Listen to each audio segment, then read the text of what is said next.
우리 옆에 있는 분들과 함께 인사나누겠습니다. 받은 은혜에 보답하며 사시기를 바랍니다. 여러분, 은혜 받기는 참 좋아합니다.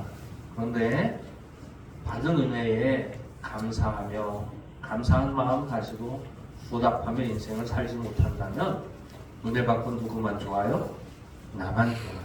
근데 하나님께서 우리에게 은혜를 주셨을 때 그 은혜를 받고 내가 좋은 것뿐만이 아니라 받은 은혜를 헛되이 받지 아니하고 하나님께 감사하는 마음으로 하나님을 위해 살아간다면 하나님 또한 내가 받은 은혜로 말미암아 기뻐하게 되실 줄로 믿습니다. 우리는 하나님을 기쁘시게 섬기라고 부름받은 하나님의 자녀들임을 기억하고 하나님께서 우리에게 주신 은혜, 우리가 하나님께로부터 받은 은혜로 말미암아 받은 은혜에 합당하게 하나님을 섬김으로 말미암아 또한 은혜 받은 내가 기쁘고 즐거울 뿐만 아니라 은혜를 주신 하나님도 마음이 흐뭇하고 기뻐하시는 그런 귀한 삶이 되어지기를 주의 이름으로 축원을 드립니다. 이스라엘 백성들에게 하나님께서 애굽에서 나오고 난 다음에 지켜야 할 절기를 3가지 절기를 말씀해 주셨어요. 그리고 모든 남자들은 1년에 3번 예루살렘에 모여가지고 그 절기 때에 하나님께 예물을 가지고 제사를 드리라고 말씀을 하셨죠. 그 하나님께서 주신 절기가 바로 유월절과 맥추절과 수장절입니다. 여러분들이 잘 아시는 것처럼 유월절은 이스라엘 백성들이 애굽에서 430년간 종살이를 살다가 애굽에서 하나님의 은혜로 말미암아 모세를 통하여 구원해 주신 은혜에 감사하는 마음으로 지키는 절기가 바로 유월절이죠. 그리고 그 유월절로부터 시작해서 이스라엘의 1년의 달력이 시작되어지는 것을 보게 됩니다. 그러니까 유월절로 말미암아 새해가 되는 거예요. 우리는 설을 시작하면서 예전에는 새해가 시작되었잖아요. 그것처럼 이스라엘 백성들은 6월절부터 새해가 시작됩니다. 하나님께서는 야곱과 그의 12아들을 애굽 땅으로 들어가게 하셨죠. 요셉을 먼저 보내셔가지고 하나님의 택한 백성 이스라엘을 흉년 가운데서 그 생명을 보존하시기 위하여 요셉을 먼저 애굽 땅에 들어가게 하셨고 거기에서 종살이를 하다가 억울한 누명을 쓰고 감옥에 갇히게도 되었지만 애굽의 총리가 되게 하고 7년의 풍년을 잘 다스리고 7년의 흉년 가운데에 그 모든 것들을 지혜롭게 행함으로 말미암아 참으로 하나님께서 높여주셔서 애굽의 총리가 되게 됩니다. 그리고 자기 아버지 야곱과 자기 형제들 11명과 그의 자녀들을 다 애굽으로 데리고 가지 않습니까? 그게 창세기에 다 나오는 이야기인데 창세기 맨 마지막에 보면은 요셉으로 말미암아 흉년 가운데에서 애굽 땅으로 들어간 야곱에게 속한 사람들이 70명이 애굽 땅에 들어가게 되었어요. 애굽 땅에 먼저 있던 요셉과 그의 아내와 42 자녀까지 합쳐가지고 70명이 애굽 땅에 들어가게 됩니다. 그리고 요셉이 총리로 있을 때에는 편하게 지냈지만 애굽 왕 바로가 바뀌게 되고 하나님을 알지 못하고 또 요셉을 알지 못하는 바로가 왕이 되었을 때에 그랬을 때에 이스라엘 백성들의 숫자가 나날이 늘어감으로 말미암아 경계를 하게 되고 그들을 핍박하게 되고 종으로 부리게 되고 노역을 시키게 되는 일들이 있게 됩니다. 그렇게 해서 종살이가 시작되게 된 거예요. 근데 애굽에 들어간 지 430년 만에 하나님께서는 모세를 보내서 모세를 통하여 이스라엘 백성들을 애굽에서 나오게 해주셨대요. 그러니까 애굽의 종살이에서 해방시켜 주신 것, 바로 그것을 기념하여 지키는 절기가 유월절입니다. 그리고 또한 두 번째 절기는 맥추절인데요. 77절이라고도 하고 맥추절이라고도 하는데 하나님께서 비를 내리시고 햇빛을 주시고 첫 열매를 거두게 하시는 것에 감사하는 마음으로 하나님 앞에 지킨 절기가 맥추절 77절입니다.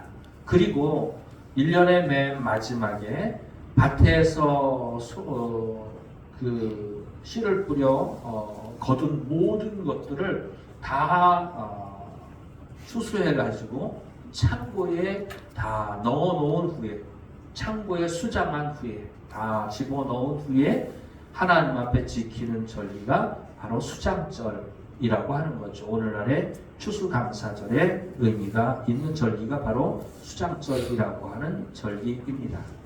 우리는 절기 때마다 우리가 지금 현재 지키는 절기가 신년 감사 예배가 있고요.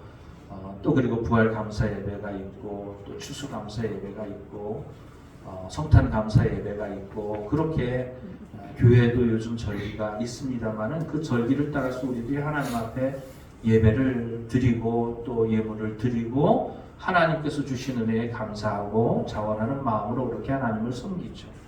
그런데 하나님 앞에 첫 열매를 드리는 맥추절이나 하나님 앞에 1년간 수고하고 애쓴 모든 것을 창고에 거둬들이고 하나님 앞에 예배를 드리는 수장절이나 사실은 이 모든 것이 무엇으로부터 시작했느냐 하면 6월절로부터 시작되었다고 하는 것입니다.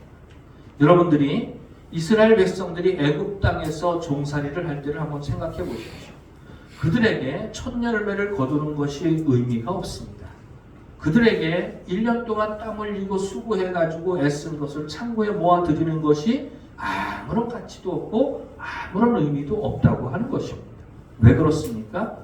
그들이 1년 내내 수고하고 애쓴들 그 모든 것이 누구의 소유가 되어지는 것입니까? 애굽 사람의 소유가 되어지는 거예요. 이스라엘 백성들은 그저 땀 흘릴 뿐이고 노력할 뿐인데 땀 흘리고 노력한 것이 내 것으로 돌아오지 않는 것입니다. 왜 그렇습니까?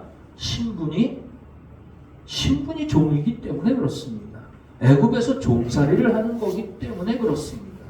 그러니까 아무리 애를 써도 그것이 자기의 소유가 되지 못하고 자기의 소득이 되지 못함으로 말미암아 자기의 기쁨 또한 되지를 못하는 거예요. 그러니까 1년 내내 수고하고 애썼다 한들 그 모든 것이 헛수고가 되고 다른 사람의 기쁨이 되는 거고 다른 사람의 즐거움이 되는 거고 다른 사람의 소유가 되어 버리는 것이 바로 허무한 인생이라고 하는 것입니다. 종살이가 그런 거예요. 종노릇이 그런 겁니다. 허무한 인생이에요. 아무리 힘쓰고 애써도 허무한 인생이라고 하는 것입니다. 그렇게 해서 그런 허무한 인생을 살던 사람들이 하나님께서 모세를 통하여 출애굽을 시키셨습니다. 종살이에서 해방시키셨습니다. 이제 그들을 억압하고 다스리고 빼앗아가는 사람들이 없는 자유인의 신분으로 하나님께서 만들어 주셨다고 하는 것입니다. 그들이 애굽 땅에서 나와서 가나안 땅에 들어가서 그 땅에서 열심히 땀 흘려 수고하고 얻은 것들은 누구의 소유가 되는 거예요? 자기의 소유가 되는 겁니다. 누구의 기쁨이 되는 거예요? 자기의 기쁨이 되는 것입니다. 이전에는 허무했던 인생, 값어치 없는 인생이 이제는 보람 있는 인생, 값어치 있는 인생이 되었던 것입니다. 수고하고 애쓴 모든 것으로 말미암아 기쁨을 누릴 수 없었던 인생이 수고하고 얻은 것에 대하여 기쁨과 즐거움을 누릴 수 있는 인생, 자유인이 되었다고 하는 것입니다. 그렇게 만들어 주신 분이 누구십니까? 바로 여호와 하나님이십니다. 그렇게 만들어 주신 사건이 무엇입니까? 바로 출애굽의 사건이라고 하는 것입니다. 그래서 이스라엘 백성들이 6월절로부터 새해를 시작하지만 새해를 시작하면서 새해 첫날부터 새해 마지막 날까지 그들의 마음속에 늘 간직하고 있는 것은 무엇이냐 하면 6월절 구원의 은혜라고 하는 것입니다. 애굽의 종살이에서 하나님께서 구원해 주시고 해방시킨 사건, 그런 말미암아 자유인이 되게 하셨고, 그런 말미암아 인생을 값어치 있게 하셨고, 그런 말미암아 인생의 기쁨과 즐거움과 행복을 허락해 주셨기 때문에 6월절이 그 무엇보다도 중요한 것입니다. 나머지는 그에 뒤따라오는 부수적인 것과 마찬가지예요. 첫 열매를 거두어서 기쁨이 오는 건 무엇 때문입니까? 구원받았기 때문입니다. 6월절의 구원의 사건, 어린 양의 피로 말미암아 이스라엘 백성들을 하나님의 진노의 심판 가운데에서 구원하시고 애굽에서 나오게 하신 그 사건으로 말미암아 첫 열매를 거두는 기쁨을 누리게 하신 거예요. 6월절이 없었다면 첫 열매를 거두는 기쁨 당연히 없습니다. 6월절이 없었다면 수장절의 기쁨, 모든 것을 창고에 드리고 그것으로 말미암아 풍성하게 주신 하나님으로 말미암아 우리 마음속에 기쁨이 넘칠 수가 있겠습니까? 아니에요. 그게 모든 것이 다 남의 것이 되고 마는 건데 6월절이 없으면 매추절도 아무런 의미가 없는 거고 수장절도 아무런 의미가 없는 사건이라고 하는 것입니다. 오늘 우리의 상황으로 한번 돌아와 보도록 하겠습니다. 성경에 나오는 6월절의 사건은 오늘날 우리들이 예수 믿고 구원받는 사건을 의미하고 있는 것입니다. 우리가 구원받기 전에는 어떠한 신분으로 살았습니까? 어떠한 삶을 살았습니까? 이스라엘 백성들이 애굽에서 나오기 전에는 애굽의 종살이를 하고 살았죠. 우리가 예수 믿고 구원받기 전에는 누구에게 종노릇하며 살았습니까? 마귀에게 종노릇하며 살았습니다. 마귀를 아비로 섬기며 살았습니다. 마귀가 시키는 대로 우리의 인생이 좌지우지되는 인생을 살았습니다. 마귀가 좋아하는 일을 하면서 마귀가 기뻐하는 일을 하면서 마귀의 손아귀에서 벗어나지 못하는 인생을 살았던 것이 예수 믿고 구원받기 이전에 우리의 모든 삶이라고 하는 것입니다. 그것을 사도 바울이 로마서에서 그렇게 얘기하죠. 모든 사람이 죄를 범하였음에 하나님의 영광에 이르지 못하였더니. 모든 사람은 예수 믿기 전에 마귀의 종입니다. 그러면 마귀가 시키는 대로 하는 거예요. 그러면 이 땅에서 마귀의 종으로서 우리가 행하는 모든 일들이 다 누구 종이라고 하는 일들이에요? 다 마귀 종이라고 하는 일들이에요. 마귀 섬기면서 하는 일들이에요. 나에게는 기쁨이 될까요? 아닐까요? 아닙니다. 그러니까 예수 믿기 전엔 모든 게 저주입니다. 왜 그렇습니까? 예수 믿기 전에는 돈이 많아도 저주예요. 건강해도 저주예요. 똑똑해도 저주예요. 사업이 잘 돼도 저주예요. 믿기 전에 마귀에게 종노릇하는 그 인생 자체가 저주받은 인생이라고 하는 것입니다. 돈이 많으면 그 돈 가지고 누구 좋은 일 하겠어요? 마귀 좋은 일 하는 거죠. 건강이 있으면 그 건강 가지고 누구 좋은 일 합니까? 마귀 좋은 일 하면서 사는 거예요. 머리 똑똑하고 잘났으면 그 똑똑한 머리로 잘난 머리로 누구 좋은 일 하면서 살아요? 마귀 좋은 일 하면서 사는 겁니다. 그게 바로 마귀에게 종노릇하면서 사는 인생이라고 하는 것입니다. 그러니까 예수 믿고 구원받기 이전의 삶은 저주받은 인생이요, 값어치 없는 인생이요, 허무한 인생일 수밖에 없다고 하는 것이죠. 그런데 그렇게 마귀에게 종노릇하고 마귀의 자식으로 죄만 짓다 죄 가지고 죽으면 심판받고 영원히 멸망받아 마땅한 이 죄인을 하나님께서 사랑해 주셨어요. 그래서 모세를 애굽 땅으로 보내주셔서 이스라엘 백성들을 출애굽을 시켜주신 것처럼 예수 그리스도를 우리에게 보내주시고 그 예수 그리스도의 십자가의 보혈의 공로로 말미암아 우리를 마귀에게 종노릇하는 데서 해방시켜 주셨다고 하는 것입니다. 누구든지 예수 그리스도를 믿는 자는 멸망치 않고 영생을 얻게 해주셨어요. 예수 믿고 구원받았다고 하는 것이 무엇을 의미하느냐 하면은 마귀에게 종노릇하던 인생이 마귀의 종노릇에서 해방되는 거예요. 해방되는 사건입니다. 마귀가 마음대로 주물렀던 인생이 마귀가 손도 댈 수 없는 인생으로 바뀌는 역사가 바로 예수 믿고 구원받는 사건이에요. 하나님께서 우리를 보호하여 주시고 악한 자, 여기서 악한 자는 마귀입니다.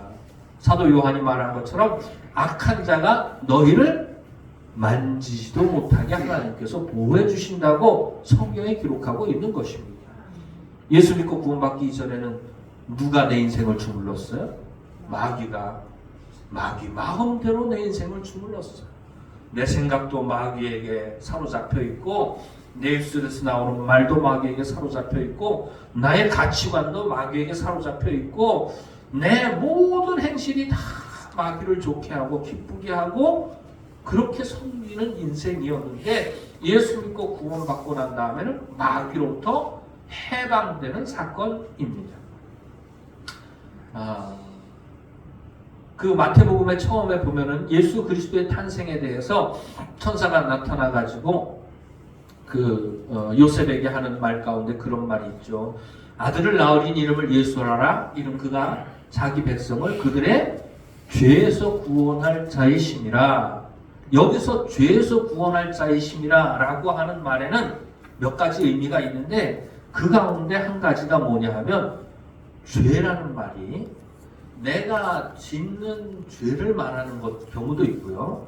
여러분들 내가 한 가지 짓는 죄들이 있잖아요. 미워하거나 입술로 남을 비난하거나 이런 것들, 그런 한 가지의 죄를 말하는 경우도 있고요. 그 죄 때문에 내가 받아야 되는 형벌을 의미할 때도 있습니다. 성경에 죄라는 말이 나오지만 이 죄라는 말은 여러 가지 의미로 문맥에 따라서 해석이 여러 가지로 가능한 거예요. 그러니까 내가 짓는 죄가 될 수도 있고 그 죄 때문에 받아야 되는 형벌이 될 수도 있고 그렇게 우리를 죄 짓도록 우리를 사로잡아서 종으로 부리는 죄의 존재, 마귀. 바로 그 마귀를 의미하는 말로도 죄라는 말을 사용한다고 하는 거예요. 그러니까는 그건 문맥에 따라서 어떤 때에는 내가 짓는 죄, 어떤 때는 내가 지은 죄로 말미암은 형벌, 어떤 때는 나를 죄짓게 하는 존재, 이런 의미로 해석이 됩니다. 죄로부터 구원할 자이심이라 하는 말에 그런 여러 가지 의미가 다 들어있는 거예요. 그러니까 죄로부터 구원하신다고 하는 의미가 뭐냐면 마귀로부터 구원하신다는, 마귀로부터 벗어나게 하신다는 의미가 담겨져 있다고 하는 것입니다. 그러니까 애굽 사람들의 종살이에서 하나님께서 모세를 통하여 해방시켜 주신 것처럼 우리 주 예수 그리스도를 통하여 마귀에게 종노릇하던 우리들을, 마귀를 기쁘게 섬기던 우리들을 마귀의 손아귀에서 벗어나게 해주셨다고 하는 것입니다. 그리고 참 자유를 허락해 주셨어. 이제 마귀가 강제로 내 인생을 점령하고 정복하고 다스리는 게 아니라 내가 자유롭게 인생을 살 수 있게 되었어요. 그러면서 우리가 하나님의 자녀 되었다고 하는 것. 마귀에게 종노릇할 때는 마귀가 시키는 대로 했지만 하나님의 자녀가 되어서 하나님을 섬기는 건 하나님이 강제로 우리를 하나님을 섬기라고 만드시는 게 아닙니다. 하나님께서는 우리에게, 마귀는 자기를 섬기게 사람들을 만드는 방식을 강제로 하지만 하나님께서는 하나님을 섬기는 방식을, 사람이 하나님을 섬기는 방식을 주신 은혜를 통하여 자원하는 심령으로 섬기게 하는 것입니다. 그러니까 하나님은 강제적으로 하나님을 섬기게 하시는 분이 아니에요. 강압적으로 하시는 분이 아니라 하나님께서 우리에게 주신 은혜, 마귀에게 종노릇하던 인생을 해방시켜 주셨어요. 얼마나 좋아요? 이전에는 내가 물질 가지고, 건강 가지고, 내가 가진 지식 가지고, 지혜 가지고 다 마귀 좋은 일을 하고 마귀를 기쁘게 하면서 살았는데 그 마귀로부터 해방되었어요. 이제는 마귀를 기쁘게 하지 않습니다. 내가 자유를 가지고 내가 원하는 일들을 마음껏 할 수 있는 존재가 되었어요. 그런 은혜를 베풀어 주신 하나님의 은혜를 기억하면서 하나님을 섬기되, 강제적인 방법이 아니라 자원하는 심령을 가지고 하나님을 기쁘시게 섬기는 거야. 나 같은 죄인이 참으로 구원받고 난 다음에 하나님께서 구원받은 내 인생을 통하여 다 하나님 좋은 일을 하도록 하나님께서 내 마음을 감동시켜 주셨는 줄로 믿습니다. 우리는 맥주감사주일, 추수감사주일을 매년마다 지킵니다만은 매년마다 지킬 때에 지키면서 우리들이 듣는 말씀이 뭡니까? 하나님께서 주신 열매 감사한다. 풍성한 열매를 주셨음에 감사한다. 그러나 그건 정말로 맥주감사절, 추수감사절의 의미에 아주 작은 부분에 불과한 것입니다. 하나님이 주신 열매, 풍성한 곡식들, 햇빛과 비를 주셔서 풍성한 열매를 거두게 하신 것 물론 감사하죠. 그러나 예수 믿고 구원받은 사람에게 있어서 맥주감사절이 감사한 이유는 뭐냐 하면, 추수감사절이 감사한 이유가 뭐냐 하면, 하나님께서 주신 풍성한 열매를 가지고 구원받은 사람이 누구를 기쁘게 하겠어요? 하나님을 기쁘게 하는 거예요. 이게 진짜 감사할 이유입니다. 하나님을 알지 못했다면 우리가 풍성한 열매를 거둔 것이 우리에게 무슨 유익이 있겠습니까? 그 열매를 팔아서 아무리 통장에 돈이 많고 재정이 채워진다 한들 그것 가지고 이렇게 저렇게 쓰고 즐기면서 나를 기쁘게 하고 마귀를 기쁘게 하는 일밖에 더 하겠어요? 근데 진짜 감사한 게 뭐냐면, 예수 믿고 구원받은 나에게 하나님께서 풍성한 열매를 주셨으므로 말미암아 그 풍성한 열매를 가지고 하나님을 섬길 수 있게 된 것이 진짜 감사할 조건인 줄로 믿습니다. 그게 무엇으로부터 시작되어진 겁니까? 내가 받은 구원으로부터 시작되어진 것입니다. 사도 바울은 우리에게 그렇게 말합니다. 우리 중에 누구든지 자기를 위하여 사는 자가 없고 자기를 위하여 죽는 자도 없도다. 우리가 살아도 주를 위하여 살고 죽어도 주를 위하여 죽나니 그러므로 우리가 사나 죽으나 주의 것이로라. 이게 하나님께서 주신 구원의 은혜를 아는 사람들입니다. 그 구원의 은혜를 받은 사람들은 이전에 마귀에게 종노릇하며 마귀를 기쁘게 하며 내가 가진 물질 가지고 능력 가지고 지식 가지고 지혜 가지고 사회적인 지위 가지고 다 마귀 기쁘게 하는 일을 하면서 살았던 허무한 인생, 헛된 인생을 살았던 나를 하나님께서 마귀에게서 해방시켜 주시고 구원해 주시고 참 자유를 주셨으니 얼마나 감사한 일이에요. 그렇게 구원받고 난 이후에 나의 삶이 이제 마귀를 기쁘게 하는 것이 아니라 하나님을 기쁘시게 하는 인생이 되었다고 하는 것이 얼마나 감사한 일입니까? 내게 있는 물질 가지고 하나님을 섬길 수 있게 되는 것이 감사한 일입니다. 내게 주신 건강 가지고 내게 주신 능력 가지고 지혜 가지고 하나님을 섬길 수 있는 인생이 되었다고 하는 것, 그게 진짜 감사할 조건인 줄로 믿습니다. 하나님께서 주신 열매에 물론 감사합니다. 하나님께서 주신 건강에 물론 감사합니다. 하나님께 주신 지혜와 능력에 물론 감사합니다. 그러나 진짜 감사할 조건은 예수 믿고 구원받아 내가 이제 마귀를 기쁘게 하는 인생이 아니라 하나님을 기쁘시게 하는 인생으로 하나님께서 만들어 주셨음에 감사할 수 있기를 주의 이름으로 축원을 드립니다. 그래서 남은 인생, 마귀를 위하여 사는 인생도 아니요, 나를 위하여 사는 인생도 아니요, 마귀의 기쁨을 위하여 사는 인생도 아니요, 나의 기쁨을 위해서 사는 인생도 아니요, 나를 구원해 주신 하나님을 위하여 살고 나를 구원해 주신 하나님을 기쁘시게 하며 살아가는 우리의 인생이 되어지는 놀라운 축복이 저와 여러분의 모든 삶 가운데 항상 차고 넘치기를 주의 이름으로 축원을 드립니다. 기도해 주시겠습니다.